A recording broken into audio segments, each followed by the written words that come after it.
For any beekeeper out there, you know the Varroa mite isn't just a pest. It is an absolute hive-destroying plague. For years, the fight has been all about chemical treatments, and it's turned beekeeping into what some people just call mite keeping. But what if the bees could fight back on their own? Today, we're diving into the story of one beekeeper's obsessive quest to find, to measure, and to breed a truly mite-resistant bee. And this is the guy, Cory Stevens. When he got started, he was like so many of us, just totally hooked on beekeeping. But with a young family and his wife keeping a very close eye on the finances, this couldn't just be a hobby. It had to actually work as a business. He literally had to sell the idea to his family's accountant that pouring all this money into little buzzing insects was a sound investment. But as you're about to see, that initial investment really wasn't paying off. Now, Cory was doing everything by the book, using all the recommended treatments, getting good commercial bees, but the reality on the ground was just brutal. And it's a dilemma that, honestly, many beekeepers know all too well. Yeah, this slide right here really sums up the whole frustrating cycle he was trapped in. We're talking meager honey production, a constant battle with diseases like European foul brood and chalk brood, and then the classic signs of parasitic mite syndrome. His bees just weren't making it through the winter, which meant every spring he was shelling out a ton of money just to replace his colonies. He was completely stuck on this chemical treadmill, and the numbers, they just weren't adding up. This phrase just hits so hard, doesn't it? The whole focus had shifted. It wasn't about nurturing healthy, productive bees anymore. It was about this constant, exhausting war against Varroa mites. The mites were running the show, dictating the work, the cost, the stress. It was so clear that the way things were, it just wasn't sustainable. So this frustration turned into an obsession. Cory started burying himself in breeding books, completely fixated on this idea of host resistance. What if he could find bees that could handle the mites all by themselves? Now, this wasn't some brand new idea, but for a practical, working beekeeper actually making it happen, that was a whole different ballgame.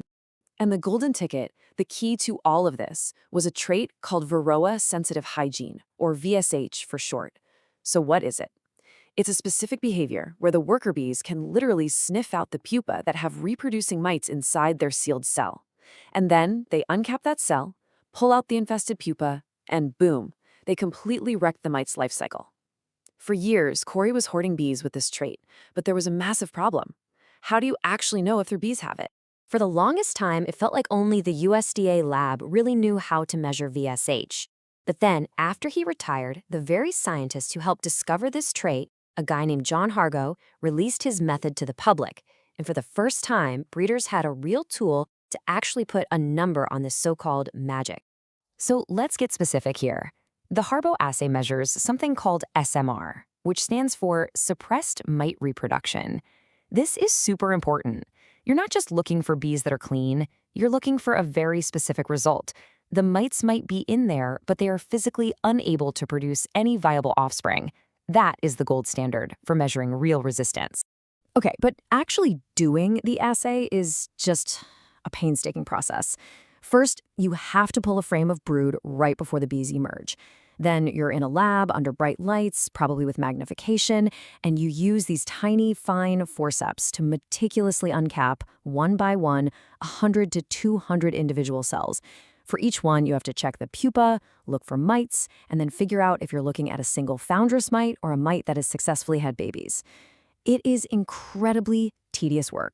And this quote just perfectly captures the reality of the Harbo assay. I mean, to get through enough samples to make any kind of smart breeding decisions, Cory basically had to bribe his friends, promising them this fun day of beekeeping, which, as he says, was a complete and total lie.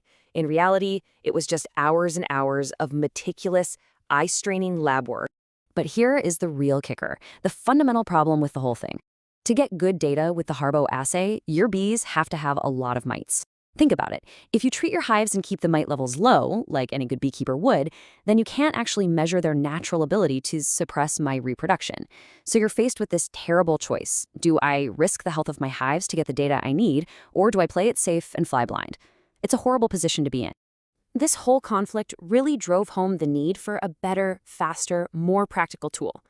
And that's right when a new test came on the scene, developed by a researcher named Kyra Wagner. It was called UBeeO, and it promised to completely change the game. UBeeO, it stands for unhealthy brood odor. And instead of waiting around to measure the outcome of mite reproduction, this test measures the behavior itself. It uses this synthetic spray that perfectly mimics the stress pheromones that sick or mite-infested pupae give off. So you're basically challenging the bees directly. You're saying, hey, here's the smell of a problem, what are you going to do about it? And just look at how much simpler this process is. You find a frame of capped brood, you spray a little section, and you snap a time-stamped photo. You put the frame back in the hive, and then you wait just 2 hours. That's it. 2 hours later, you take it out for the after photo, and you just score how many of those sprayed cells the bees have uncapped and cleaned out. It's fast, it's non-destructive, and you can do it right there in the bee yard. Now this slide. This is a really stunning comparison of efficiency. With a big group of volunteers, Cory's team could maybe get through 35 samples in a day and a half using the old Harbo method. But with UBeeO, a tiny team of just 3 people could easily test more than 70 samples in less than a day. I mean, the difference in throughput is just absolutely massive. And this was the real aha moment. When Cory's bees were finally tested with UBeeO, the results were so extreme, so fast, and so complete that the researcher who developed it actually thought her test might be broken. But then, after seeing a few colonies that didn't respond, she breathed this huge sigh of relief. It wasn't the test, it was the bees. After more than a decade of obsessive selection for VSH, Cory's bees were just that good. It was the ultimate validation of all that hard work. So, where does all this leave us today? Well, for the first time, really, beekeepers and breeders are moving beyond just crossing their fingers and hoping their bees are resistant. They now have a real toolbox with multiple, verifiable methods they can actually choose from. And this chart just lays out the choice perfectly. You've got the Harbo assay, which is cheap on materials but incredibly expensive on your time, and it directly conflicts with standard mite management. Then you have the UBeeO test. Yeah, it has a higher material cost for the spray, but it's drastically faster. And, this is the big one, it's totally compatible with an integrated pest management program. You can keep your mite loads low and test for that hygienic behavior. Ultimately, what this all represents is a major shift for the whole industry. We are finally moving away from just anecdotal evidence, the whole, well, I didn't treat them and they survived idea, and we're moving into a world of quantifiable data. Now breeders can actually measure specific resistance mechanisms, make much smarter selections, and prove the quality of their stock. And this brings us to one last, kind of provocative thought. With these powerful new tools that let us select for traits so precisely, the line between traditional animal husbandry and, well, active design starts to get a little blurry. As we get better and better at measuring and selecting for these complex traits, are we fundamentally changing what it even means to be a beekeeper? That's definitely something worth thinking about.